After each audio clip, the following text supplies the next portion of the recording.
Katana, Bludgeon, Zanbato, Short Sword, Lightsaber.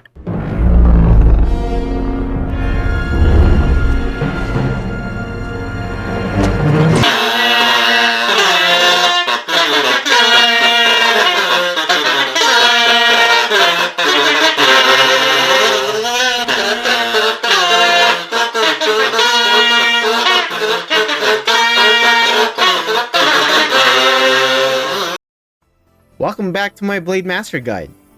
If you're new here, welcome to you as well. Weird of YouTube to show you part 2 when there's a part 1 to this series, but you're more than welcome to watch in any order as you please. Here's a quick recap of part 1. I talked about the level 110 content and what you, a potential Blade Master, can do to rank up in fame and power. No, literally. Fame and power go hand in hand in this content. I then discussed what a skeleton build would look like for us, plus 2 variants to complete the build. I also discussed what talismans and runes were, and which ones I recommended there. Finally, I talked about enchants, and which ones we prefer as a Blade Master. In this video, we'll cover the rest of the equipment for the Blade Master. These include buff enhancement gear, epic gear, avatars and emblems, creatures and titles, and insignias. Now let's cut right into it.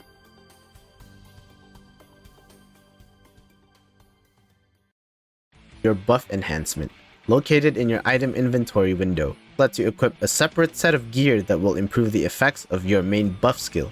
In our case, it's overdrive. There's 2 parts to this setup. One is the equipment that gives overdrive an increased rate in basic and skill attack. The second part is, well, everything else. The title, the avatar, and creature, which will give extra levels. The buff equipment we're looking for is the Fragmented Abyss Overdrive set, aptly named after our own buff. This equipment can be found in the Operation Hope dungeon, located in the closed area of Harlem Pandemonium. In here, we can loot various pieces of gear that can belong to any subclass. This dungeon can also drop materials to be exchanged with selectable Operation Hope equipment through Severin in the black market, just past the closed area entrance. Once you've obtained some pieces, or visit Severin's shop, you'll notice that each individual piece don't have effects on them, except weapons. This equipment will be activated in sets of 6 and 9 pieces, along with the special equipment having their own effects at 3 pieces. You'll also notice that the weapon can be upgraded to its S form, which provides a bigger boost than its normal form. This upgrade requires a bit of luck to craft. If you happen to fail the upgrade, don't fret. You'll instead obtain 1 Black Abyss fragment. Collect 8 and you'll obtain a recipe that'll guarantee the upgrade. When it comes to special equipment, you'll see that there are 3 versions: Warped, Distorted, and Encroached. These 3 versions will give you varying skill levels for overdrive. You can obtain skill levels for overdrive through titles, platinum emblems socketed in your top and bottom rare avatars, and creatures. You'll then want to equip the version that'll add just enough to overdrive skill levels so that it doesn't go past its max, which is level 20. The more skill levels you obtain from titles, emblems, and creatures, the sooner you can get the version that'll provide the least amount of skill levels and receive the highest increased rate for the buff. For example, if you have plus 17 overdrive and can't afford a buff title, plat, or creature, then you'd want to equip the Encroached set to max out overdrive at 20. If, however, you're at level 19 overdrive, complete with title, plat, and creature, then you'd want the Warped set, as it gives you the final skill level to reach level 20 overdrive, plus an additional increased rate to the buff. Prioritize maxing out overdrive first, before swapping into a set that gives increased rate.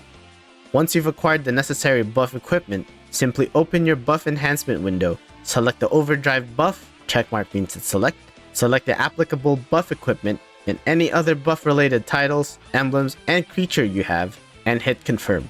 Now your overdrive buff will be juiced with the given level and increased rate you provided. Now that you have your buff equipment set up, we have some beginner friendly equipment for you to start your adventure with. In this 110 cap, we have level 105 epic gear that each provide you with 4 options per slot. Remind you of anything?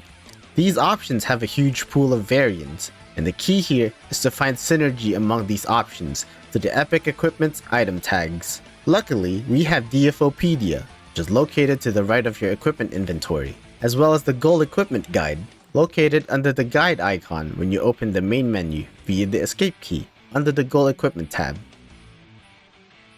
Now I know I showcased the various weapons that the Blade Master can use, and what I'm about to show you may defeat that purpose, but I highly recommend starting off with the lightsaber as your first weapon. It's the most commonly used weapon, and for good reason.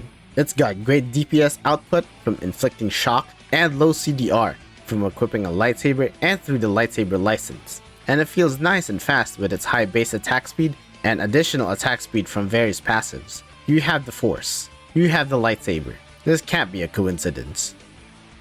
The second runner-up would be the Katana. It's similar to lightsaber, fast attack speed with good DPS output from its naturally low CDR, and manipulating signature wounds, a Blade Master exclusive bleed effect that scales off of your damage and can detonate after a set amount of stacks. It's got that Fist of the Northern Star vibe to it, but it's a sword. Bludgeon is the closest for third place, not for its fairly high base physical attack, and most certainly not for its fairly high base cooldowns. It's for depleting the neutralization gauge with the stun ailment. You like drums? Short Sword and Zanbato almost play similar to each other, although Short Sword comes out on top in terms of DPS due to having lower CDR.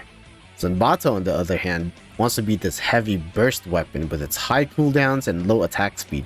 Additionally, some skills with Zanbato require charging to pull off comparable damage to lightsabers, minus the time spent charging and waiting for cooldowns. At the end of the day, you're free to choose whichever weapon you like. If you ever want to switch weapons while transferring enchants and reinforcement values, you can visit Loten in Arid's West Coast Harbor, or the Mystical Grimoire in Seria's room, to inherit them onto the target weapon of your choice. Now that we have weapons out of the way, let's talk sets. First, we have the Mana Burn set. No, not that old level 85 set. The gist of this level 105 epic setup is that the options that provide skill MP cost increase will be converted into skill attack, with the epic being the Genius Engineer's Thick Protective Boots, which the option is based around. Some notable epics with skill MP cost increase include Ender's Gaze, Mini Battery Pack, Genius Engineer's Multi-Tool Belt, and Reversible Leather Coat. To offset this thirstiness for MP, Genius Engineer's Multi-Tool Belt and Reversible Leather Coat provide MP on hit, as well as skill MP cost reduction from Corrupt Soul. Don't worry, the MP cost reduction will not affect the damage boost from the shoes. Couple that with a status ailment bracelet for more damage, and adaptable two-tone ring for cooldown recovery, speeds, and shields, and we have a nice and stable mana burn set. For more damage, consider an elemental pairing of bottom and necklace epics. These pairings synergize with each other in that the necklace effect helps proc the bottom epic's elemental self-infliction requirement. Here's a quick chart to help you locate the pairings of your preferred element. These pairings, if you're the all-elemental damage enjoyer and prefer to manually change elements before each dungeon, consider the Peace Defender's Winged Leggings for bottom to help with MP cost reduction, and Heightened Fury Necklace for 15 extra all-elemental damage and a defense debuff after 20 hits. Should be easy to proc since we have plenty of them. If you still find yourself dry on MP, consider investing in some mana recovery consumables. Next, we have the Nature Guardian set. I think I'm starting to see a pattern here. Named after the level 85 epic set, the Nature Guardian set revolves around the nature-themed epic armor pieces, which all deal object damage, thematically reflecting its respective armor pieces. Just like its predecessor, this level 105 set, however, has the nature of its object damage vary, based on how much elemental damage you have of each respective element. Object damage just refers to the object attacks that materialize from the gear. These object attacks scale off of damage value and varies in scale based on how much elemental damage you have as well. These also ignore the defense. All that's left now is to try to reach 250 elemental damage for each element, which is the max amount of elemental damage required to reach the highest level of object attack per equipment. Sure, that may sound like a lot, but we have gear that can easily provide elemental damage on top of the elemental damage we already have from enchants, possibly titles, auras, and creatures too. This way, you can replace the right side with better pieces to provide more damage value and or skill attack.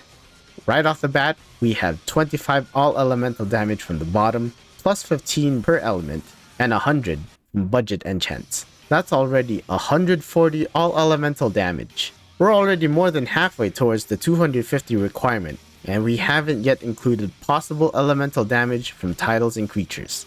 We can mix and match any 4 pieces of the Guardian Dragon's protection accessories and Dragon Killer's token special equipment, each piece giving plus 30 all elemental damage every time you use a skill within a specific skill level range, totaling up to 120 all elemental damage. Do keep in mind that you are keeping track of the timers, as the all elemental buff only lasts 60 seconds. Shouldn't be too difficult as long as you keep the specific skills off cooldown at all times. We can also use Heightened Fury Necklace and Dusky Cluster for necklace and earrings respectively, as each piece gives plus 15 all elemental damage on top of the defense shred, damage value, and skill attack they provide, respectively. And if your bracelet is open, it's a free slot for a status ailment bracelet, preferably Black Flower Binding Bracelet, as bleed is easy to inflict. We can also equip Vigorous Leather Armband, so the shock ailment we naturally inflict will deal 20% more damage, if you're using a lightsaber that is. And that's it for the Nature Guardian set. Another mana theme set that got recently buffed is the Archon set. Named after the Archon unit in the RTS game StarCraft, the Archon set basically sets your HP to 1% while having a large pool of mana, similar to how the Archon have 1 HP and have a shield and a large pool of mana. Our core piece for this set is the Suppressed Mana Bracelet, which restricts 99% of our HP and uses up our mana as our new health pool. This set was tough to play before the buffs because it didn't provide much defense outside of fusion epics, and the damage wasn't enough to justify its high risk, high reward playstyle. It seemed more like a high risk, low reward before, but with the recent buffs, the set overall has become tankier and a lot stronger. To supplement our bracelet, we want to take advantage of gear that gives benefits based on low HP, such as Destroyed Life, Black Star, Storm Devouring Energy, Golem Centrum Ring, Chaos Curtains, and either Desperate Footfall for more damage and defense, or Accelerator for cooldown recovery and MP recovery. We also have Reversible Leather Coat and Genius Engineer's Multi-Tool Belt's MP recovery on hit to keep our mana pool topped off from using skills and getting hit. To round out the build, the head, shoulder, and magic stone slots can be flex picks, notably the Magnetic Search Can to boost your shock damage if you're using a lightsaber, or Lusterless Truth if you chose to use a katana, and the Dragon Killer's token for the magic stone, as you're already way below the HP requirement to continuously refresh your plus 10 levels to Lightning Drawsword. Once you have access to materials from Destroyed Castle of the Dead, you can slot in Manipulation for the head shoulder slot, and Power Plant for your belt, as they are the better contenders for those slots. We've talked about gear that's seen inside of our characters. Now let's talk about gear that's seen outside of our characters. For this segment, we'll talk about avatars and emblems. I will also include 2 setups, a cheap standard setup and one with further optimization. Avatars are the go-to piece of cosmetic equipment to change your character's looks. You can dress up your character however you like, provided the avatars exist. But there's more to the avatars than just looking good and making a statement. There also exist clone avatars. This type of avatar will replicate whatever you have currently equipped for that slot, with the added bonus of individual stats, emblem sockets, and set bonuses. Talk about looks that kill. Emblems are another way to upgrade your character through other stats, which will give you another layer of power. And since various grades exist, rare and clone rare avatars also exist. These avatars provide a stronger effect than their regular clone counterparts, with rare avatars having their own personal look and fashion set. And just like clone avatars, both rare and clone rares have emblem sockets on all pieces, including a socket for platinum emblems for your top and bottom pieces. Platinum emblems are a lot more powerful than regular emblems, as they include skill levels. And that's not all for avatars. There's also weapon, clone, and rare clone weapon avatars, auras, and skin avatars to further improve your look and power. Some auras will have platinum emblem sockets, but generally, they just contain emblem sockets. The same goes for skin, clone, and rare clone avatars, with them also having emblem sockets. Now most of the time, clone avatar boxes are included in packages, and even made available for purchase with gold in the Seria shop under the event tab. These boxes will automatically fill in the stats you need for the character you're opening the box on. But just to make sure that you're aware of the stats you want for PvE Blade Master, here they are. For hair and hat, we want Spirit. On top of giving us magic defense, it also gives us max MP and MP recovery. It's the most useful stat for us, especially if we go for mana builds such as Mana Burn and Archon. For face and torso, we want attack speed.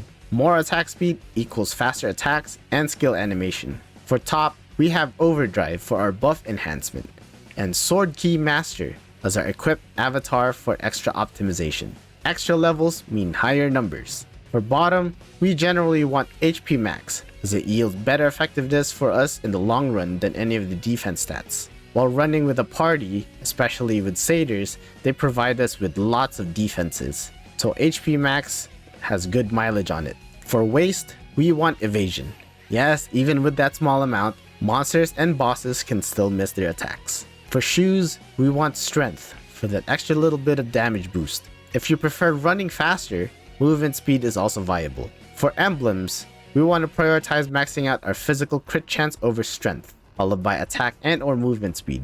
These emblems are also available for purchase with gold in the Seria shop under the event tab. For hair and hat, add red strength emblems to them. For face and torso, yellow attack speed emblems are preferred here. For top and bottom, fill them in with green physical crit chance emblems. If you can reach 100% crit without any emblems, you may add red-green strength crit chance emblems instead for some extra strength. For waist and shoes, you may add blue movement speed emblems. If you want extra attack speed, you may add yellow-blue attack and movement speed emblems here. Skin, aura, and rare clone weapon avatars will also have emblem sockets on them.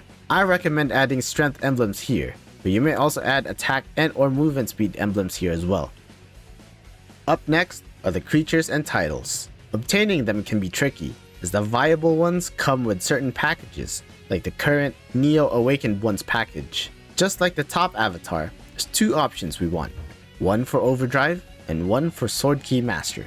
And just like the top avatar, prioritize purchasing creatures and titles that help max out Overdrive. Once you've capped Overdrive at level 20 with full Warped Abyss special equipment, that's when you can start working towards purchasing creatures and titles for Sword Key Master. For both creatures and titles, grab those that increase damage value.